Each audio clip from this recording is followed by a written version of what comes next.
Party के senior leader, CWC के member और 3 बार के सांसद रहे डॉक्टर अभिषेक मनु सिंघवी इस वक्त हमारे साथ लाइव हैं। सर बहुत बहुत धन्यवाद, आपने समय निकाला न्यूज़ 18 के लिए। बहुत बहुत बधाई, अच्छा परफॉर्म किया। इंडिया अलायंस ने बहुत अच्छा परफॉर्म किया, लेकिन सरकार बनाने से दूर रहे सर।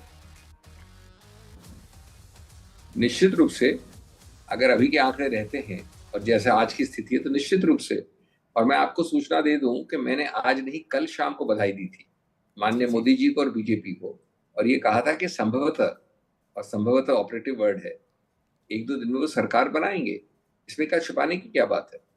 हाँ, ये अलग बात है कि उनके नाम पे of the Modi, for Modi, by Modi चुनाव लड़ा गया। उन्होंने खुद ने इस चुनाव को अपने ऊपर रेफरेंडम बनाया, और ये बड़ा स्पष्ट है कि जहां तक उनका सवाल है, उनका नाम है, उसके ऊपर वो रेफरेंडम में वो नकारे गए। ये अलग बात है कि आप समर्थन से 2-3 स्टेट से उसको गिनकर आप कहते हैं, और उसको अगर आप पार करते हैं 272, तो निश्चित रूप से सरकार आप बनाएंगे। कोई पहली बार नहीं हुआ है, हमें कोई ऐसी लोलुपता नहीं है। लेकिन ये समझना कि ये सरकार माननीय मोदी जी के बहुमत, उनके आधार, उनके नाम, उनके मैंडेट पे बन रही है, गलत है। वो ये उन लोगों के साथ बन रही है जिनके साथ शादी भी पहले हो चुकी है, डिवोर्स भी पहले हो चुका है, काफी कटुता भी रह चुकी है, और वापस अगर अच्छी शादी होती है तो अच्छी बात है, देश का भला अगर हो तो। नहीं अभिषेक जी, लेकिन फिर पलट कर ये कहा जाता है कि भाई 60 साल बाद, 65 साल बाद 1962 में ऐसा हुआ कि जब तीसरा हैट्रिक लगी 10 साल सरकार पूरी करने के बाद, वो तो फिर जनादेश जी। इसलिए मैंने कहा कि जनादेश आज के आंकड़ों पे थोड़ा सा ज्यादा उनकी तरफ है, लेकिन बहुमत का जनादेश नहीं है। जनादेश की परिभाषा आपको देखनी पड़ेगी।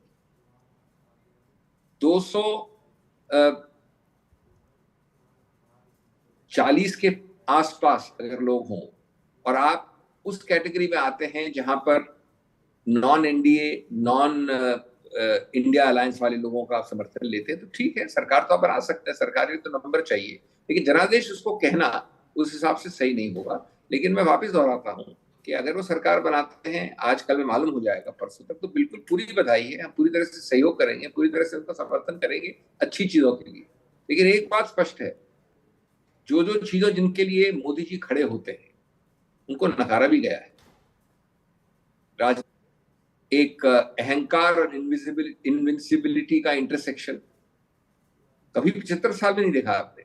आप ये बताइए कि आपने नाम लिया नेहरू जी का, आप लीजिए वाजपेयी जी का, आप लीजिए गौड़ा जी का, आप किसी का नाम ले लीजिए, जिस प्रकार की वक्तव्य और स्पीचेस दी किसी प्रधानमंत्री ने दिए, कभी ऐसे ये बातें कहनी जरूरी होंगी। शायद कुछ यही कारण रहे होंगे जो 400 पार की जगह आप या तो खुद अपने आप तो 240 के आसपास सिमट गए और दूसरों के साथ अब 272 क्रॉस कर रहे हैं। लेकिन सर ये भी तो आंकड़ा फिर याद दिलाया जाएगा कि अगर 240 जनादेश बहुमत का नहीं है, तो अगर मैं गलत नहीं हूं मुझे करेक्ट करिएगा, यूपीए 1 145 थी कांग्रेस, यूपीए 2 206 थी कांग्रेस, तो 145 206 कैसे जनादेश बहुमत का था सर? 240 ये गलत इक्वेशन है, ये गलत इक्वेशन। अच्छा देखिए मैं बताऊं आपको, हमने हमेशा से शुरुआत से कहा कि हम मिलीजुली सरकार चलाएंगे। हम अभी नहीं, यूपीए 1 यूपीए 2 अभी भी मोदी जी का कभी भी ये दावा नहीं था ना। ये अलग बात है कि आज वो मजबूरी से चला रहे हैं। उनका दावा क्या है?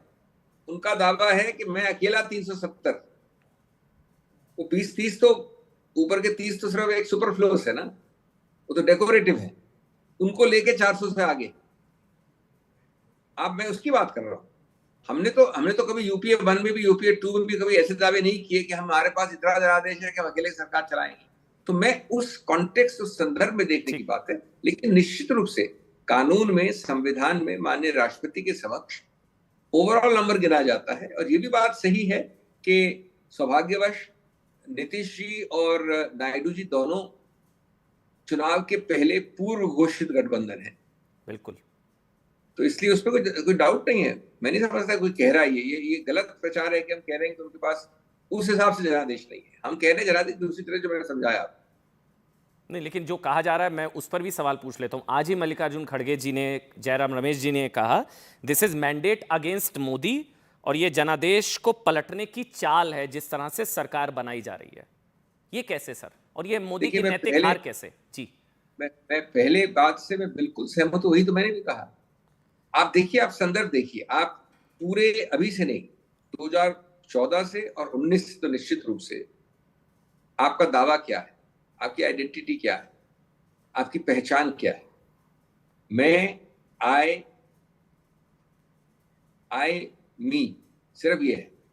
और मैं लोग सब चीज इस सरकार में, जो आप एनडीए की बात करते हैं, अगर आप एनडीए को ध्यान से देखें तो एनडीए कुछ है ही नहीं सिवाय बीजेपी के। और एनडीए और बीजेपी कहती है कि इसमें हर चीज निर्णित होगी माननीय मोदी जी द्वारा। आपने पहली बार देखा किसी पार्टी का मैनिफेस्टो नहीं आया, मोदी की गारंटीज आई। जी आपने देखा पहली बार किसी पार्टी का वायदा नहीं आया, मोदी के वायदे आए। तो उस संदर्भ में हम कह रहे हैं, जो खड़गे जी कह रहे हैं, जो मैं कह रहा हूं, उस संदर्भ में कह रहे हैं। आपने, हमने नहीं, आपने इसको अभी नहीं 10 साल से रेफरेंडम बनाया अपने ऊपर। मैं अलौकिक शक्ति हूं, मैं अलौकिक हूं, मैं बाहर से हूं, मेरे को ये एक आया है संदेश कि मैं इस देश को चलाऊं, इत्यादि इत्यादि। ये तो मोदी जी का कहना है, हम नहीं कह रहे हैं। तो उस आधार पे आप देखें तो जनादेश निश्चित रूप से आपके विरुद्ध, निश्चित रूप से। आंकड़े मिलना और जनादेश होना दो अलग चीज होती है। ठीक ठीक आज है अगर आपके अगेंस्ट जनादेश भी हो तो अगर आप समझ लीजिए एनडीए भी पूरी तरह से 240 में सिमट जाती, मैं एक उदाहरण दे रहा हूं, हाँ हाँ फिर भी सरकार तो बन सकती थी। आपने आखिर सरकारें महाराष्ट्र में कैसे बनाई है, कर्नाटक में कैसे बनाई है, मणिपुर में कैसे बनाई है, गोवा में कैसे बनाई है, अरुणाचल में कैसे बनाई है। तो सरकार बनाना जनादेश होता है क्या?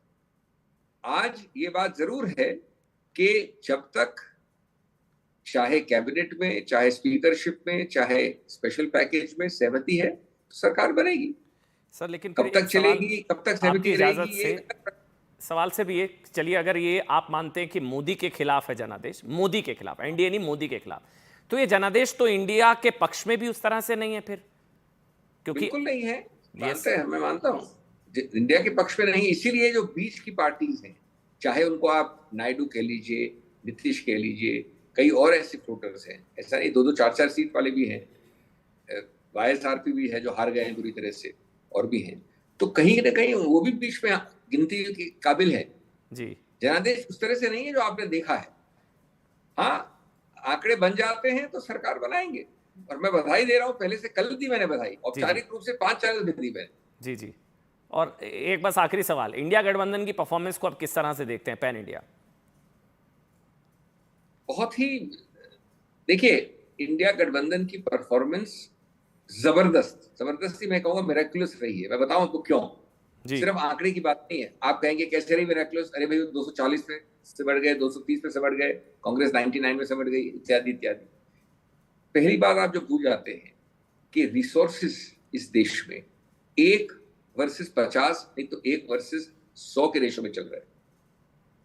इस चुनाव को लड़ा है इस गठबंधन ने एक रिसोर्स बेस पे, जो सब मिला के जितने हैं विपक्ष, वो 50 गुना कम होंगे बीजेपी से, अगर 100 नहीं। इलेक्टोरल बॉन्ड्स को छोड़ दीजिए, मैं साधन की बात कर रहा हूं, हर प्रकार के येन केन प्रकार साधन सब जानते हैं। नंबर 2, जो दुरुपयोग हमने देखा है पिछले 10 वर्ष में, आज 75 वर्ष में बीजेपी सरकारें भी हुई, जनता सरकारें भी हुई, नॉन कांग्रेस सरकारें भी। दुरुपयोग सरकारी प्रकरण का, सरकारी एजेंसीज का कहीं नहीं हुआ है। उसके बाद ऐसे आंकड़े आना आप समझते आसान है? ये लोकतंत्र की विजय है। सबसे पहले दिखाता है कि लोग सबसे ज्यादा समझदार हैं, और इस प्रकार की एडवर्स संदर्भ में एकदम प्रतिकूल थी सब चीजें, उसमें ऐसा परिणाम आना कोई छोटी बात नहीं मानता है। बहुत बहुत धन्यवाद आपका अभिषेक मनु सिंघवी जी, आपने समय निकाला न्यूज़ 18 इंडिया के लिए, बहुत बहुत धन्यवाद आपका। लेकिन इसको देखने